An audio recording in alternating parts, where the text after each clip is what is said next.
Okay. Semantic markup. Okay? Okay. Semantic markup. There was a movement a couple of years ago where all the search engines came together and they said, look, we need to figure out the future of how we're going to rank people. And they came up with this language. It's called semantic markup. When we build a site, we include the semantic markup language and key terms and such on every single page. The great thing about that, and the great benefit for it, is as sites continue to be evolved, and as the search engines keep asking for more and more in terms of their guidelines, what we build and what we maintain is at the very top level of what they're asking for. They started asking for semantic markup. They haven't demanded it yet. But once they demand it, there's going to be a lot of unhappy people who realize they didn't have what they thought they had. So on the semantic markup topic, what you're looking at is essentially the future that is right around the corner. And we are building for that right here and now. So that's a big thing for you as well to keep in mind. Your site should be built to last, not to fall behind. Right. Let's talk about optimization now. So on-page optimization, Well, right? On the site. Can you elaborate on that semantic markup a little bit more? So what is that in layman's terms? What does it really mean, Steve?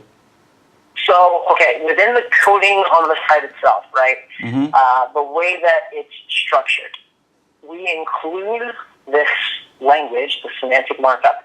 We include that language on each page where it's applicable, and all it does is tell the search engine, this page matters, this page matters, this page matters. Okay. And because we include it on every single page, you now have an example of a site that has hundreds of pages that all have the same great value.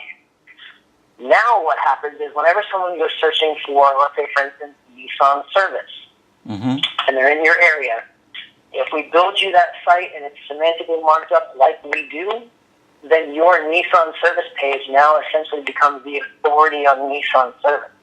Not just the home page, not just where someone has to go in and go find it themselves, but that individual page. We actually built a parts platform that is the first of its kind. It's the only semantically marked up parts platform in the country right now. And the reason that is so incredibly powerful right now is because every individual parts page, and you can imagine that we're talking about thousands upon thousands of parts pages, each parts page is semantically marked up. So these parts platforms that we're building have thousands and thousands of valuable pages to the search engines because they all include that same semantic markup. So in a way, we're preparing the people that we're building for right now and the people that we're managing, we're preparing them for what the next step is from the search engine by including semantic markup. Gotcha. Okay. And that's the way you're doing. That's the way you're building everything right now, as far as new sites. Everything that we have built, I believe, within the last 15 months, is all semantically marked up. Gotcha. Okay. And the reason that it matters so much to us versus to a company like Dealer.com, they sign people very differently. They are the manufacturer-mandated provider for a lot of different brands. For instance, every single Chrysler Jeep Dodge Ram store, they have to have a Dealer.com site. Same with Audi, same with Subaru, same with Land Rover and Jaguar. They all have to have Dealer.com. So they automatically have thousands of clients. And they sign all of them to year-long contracts. That business isn't going anywhere. They're going to do great no matter what. Got them locked in. We, on the other hand, don't have that luxury. You really have to differentiate yourself, yeah. Exactly. So we have to stay on the very cutting edge, at the very top of our game. And by allowing month to month for our clients, it lets them know with some safety that we're going to give them the very best or we're going to lose them. Right. Okay. Good stuff. Now, Yeah, absolutely. When it comes to optimization, okay, There's on-page and there's off-page. When we talk about on-page, we're talking about what's embedded in the coding and the content. So, for instance, first thing on this page, unnecessary meta keyword insertion. A couple of years ago, it was the way to tell the search engines what you wanted to rank for. You could tell them, hey, I really want to rank for Nissan, I really want to rank for Oak Ridge, I really want to rank for pre-owned Nissan, used Nissan, new Nissan, Nissan specials, etc., right? Mm-hmm. That's not the way it works anymore. Meta keywords is not what's valued by the search engines as a way to tell them what you want to rank for. But Dealer.com to this day is still producing and building sites using meta keywords. So what they're doing is building on an antiquated method, which in turn has now given all competition around you, if they know how to right-click and do the page source, the chance to read exactly what you're trying to rank for all around your site. They don't have to be in the back end to see it. They don't have to call up Dealer.com to see it. All they have to do is right-click, view page source, and find the keywords portion, and now they know what you're optimizing for, and then they can work against you. Wow. So meta keywords are not valuable in any way, shape, or form, but they're still included on your site right now. So if you stuck with the Dealer.com platform and we just optimized that, then we would go in and clear all of that out. No more keywords. If you chose for us to build you guys a new one, then we simply go in and we build you a brand new one, and we never include meta keywords at all. Mm-hmm. But either way, they need to disappear. Okay. Another big one, huge one on this page, low amount of internal linking to target pages. Fourth one down. When we talk about target pages, Okay. we've already said how there are some pages on your site that are more than likely to convert your visitors, right? Internal linking means that when I land someone, for instance, let's say on the Altima model page, Mm-hmm. there should be links from that page to go to the Altima inventory, both the new inventory and the used inventory. What we're doing in that instance is creating a specific and obvious conversion path for the visitor to then take a walk down. Ideally, they get landed on the Altima page, find out everything they want to know, visit the Altima inventory, arrive at a car that they really think might work for them, and then convert on that car. But it's because we gave them the Altima information first and then landed them on a vehicle second. The same thing you guys do on the car lot. You don't take out a vehicle and then hope that it works. You prospect them first. Tell me what you can afford, tell me what you have right now. Can we talk about what sort of features you want to find, and then I will find you the right car. Same deal here. So that internal linking is simply to create an obvious, recognizable, and valuable conversion path for your customers to take a walk down. Last big one within this list is the need for more geo-terms. Okay? Within your radius for business, where you're looking to do business in, how many major areas are you trying to pull from? Well, I think if we pull from 100 miles, we're doing good. When you think about how many dealerships, how many Nissan franchises we're up against within 100 miles, is about 6, and how we differentiate ourselves from those 6 dealerships. 100 miles range is about it. Is that what you're referring to? So let me use this as an example now.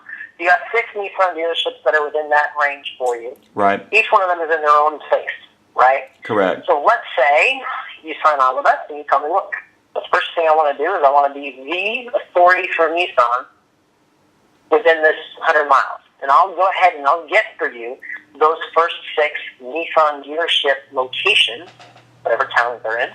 Okay. And I'm going to go after those places first, along with the Tennessee state name and state abbreviation, and maybe a couple county names to close out the list that we usually use 10 or 12 to start out. Okay. But what we're going to do now is incorporate those geoterms around the site so that whenever someone is looking for a Nissan in any of those towns, right, whenever you're searching in any of those towns, we're going to optimize it so that you are the authority in that town for Nissans, not the dealership that's in town. That's the beauty about optimization. It doesn't matter if you are located right there or not. It's how you optimize the site to determine where it's going to be seen most. Gotcha. So, ideally, the grand plan would be to make you the authority for Nissan in those various places. Now, when someone goes and looks up Nissan, in this town, Nissan in that town, where there is a dealership, we're going to come in and be like, look, we optimize better, and this is the authority you should be going to. Go visit this dealership. Right. What that looks like, let me get out of this real quick. What that looks like is this. So this is Nissan of Duarte. Okay, they're in Duarte, California. Mm-hmm. And here's a list of some of the terms that we're optimizing them for. Okay? Now, obviously, Duarte is predominant on this list right now. But what I want to bring up is just one down, Bradbury Nissan. Okay? Mm-hmm. They used to be, for Bradbury Nissan dealers, they used to be the 4th ranked option. They're now the 1st. Even though they're not in Bradbury, they're now the 1st ranked option in Bradbury. If I go further down the list, okay, I'm going to look at Pasadena Nissan dealer. They used to be 4th. They're now 3rd there. Pretty soon they're going to be the authority for Nissans in Pasadena. And on Bing, they used to be 44th. Now they're 10th. They finally made it to the first page. Here you go. Where is it? Duarte New Car Dealer. All right? Now, there's plenty of new car dealerships in Duarte. But Duarte New Car Dealer, they're the #1 authority on Google, and they used to be 18th on Bing. They're now 3rd. Right. That goes across all brands. That's not even just Nissan. That's all brands. So what I want you to see here is that we're going after various search terms. Alhambra, Foothill, Bradbury, Pasadena. These are all cities that we're targeting for our clients. Now these aren't pay per click. This is all organic. This is all organic. So this is where you're embedding, those keywords are embedded and optimized somewhere in, the back pages, or et cetera, correct? Correct. Okay. Yep. And this graph that's in front of you, this is the kind of the tracking of how they've been doing. So they came on with us in October 13. Since that time, they've risen over 2,000 rankings on Google, over 1,000 rankings on Bing, and 86 searches right now. They have 57 spots that are top 10. Wow. So 57 different searches, they are top 10 results. And for 37 of those, they're top 3. That's smoking. Yeah, you want to talk about being the authority in some places. They are the authority for Nissan. So that's what I'm talking about when I'm thinking about incorporating geoterms, getting rid of meta keyword insertion, all those different things. It's to go after that exact sort of clientele. Mm-hmm. I want to go after the people that are searching for you. These are the categories that are going to hold you back. Okay? Meta titles and descriptions, H1 and H2 tags. Those are the hard data. Okay, that's the metadata in the back end. That's in the coding. Okay. Every red number is representation of an error in that data. Okay, this is very common with dealer.com. Remember the number 281. Okay, for both titles and descriptions, you have 281 duplications. Here's what that looks like. Descriptions on these pages, they're all being classified by the same description.